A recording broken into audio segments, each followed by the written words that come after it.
Nagbabalik na nga ulit si Astro Pyrotechnics at upang ipakita ko sa inyo ang aking gagamitin para sa nararating na salubong. At ito ang pinakaiintay ng ating mga kapwa pyro.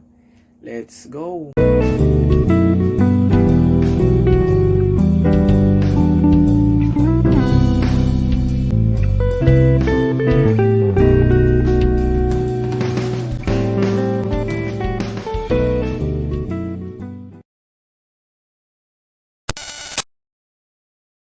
Magandang gabi mga kapwa pyro, at ito na nga at i-share na nga natin ang ating gagamitin para sa nararating na salubong. At ito na ang pinakaantay na mga kapwa pyro natin, at isimulan natin dito sa unang item na Pyro Boys Bombshell. 7 shots po siya, 3-inch po, at iba't iba ang kanyang bala. And next natin is 80 shots ng Dragon Fireworks. Siniris po ito at iba't iba po ang effects nito is. And next is, meron tayong fountain ng Phoenix Silver Tadpole Blue Pistol with cake po yan. Charming Island. Ito pa yung may crackling. And next is Crackling Broken Crown Fountain. And next is Red Purse Crackling Fountain with cake. At meron pa tayong natitira ditong walis. At pwede ditong pangdugtong. At isa sa mga gandang ni Dragon. Ito yung maingay. Ito ata yung whistling rocket ng Dragon. Bigay lang to ng tropa. Tsaka next is, meron tayong 64 shots ni Dragon. Customize. Then next is, meron tayong whistle bomb ni Conde.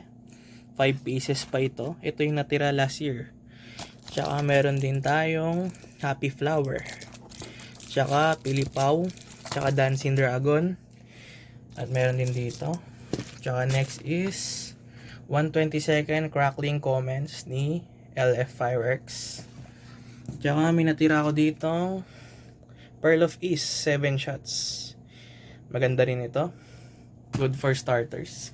Next is meron tayong Forge of the Elements. Isa sa magandang effects ni Dragon Fireworks. And next po is Dragon's Chariots of Fire. And Dragon's Azure Skies. Yun yung isa sa mga gandang effects ni Dragon Fireworks. Then, so guys, makikita nyo, konti lang ang aking gagamitin dahil wala akong masyadong budget ngayon. Babawi tayo next year. So, may dinagdag na lang din ako dito is LF Galaxy 1, 111 shots siya. So, alam ko 0.8 ata ang nito, ang diameter. So, good for na rin siya. Siguro 50 to 1 minute show. Then, ito guys, ang aking gagamitin para sa salubong. And pakita lang ulit natin. Ayan. So ayan guys ang aking gagamitin para sa nararating na salubong.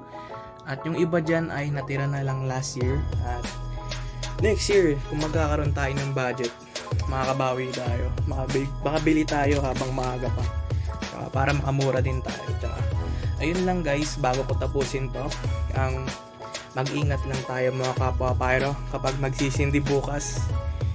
Tsaka ayun lang, wag magsisindi kapag lasing para maiwasan natin ang aksidente. At ayun nga ulit, advance Happy New Year guys. This is Astro Pyrotechnics at ito ang ating gagamitin para sa nararating na salubong.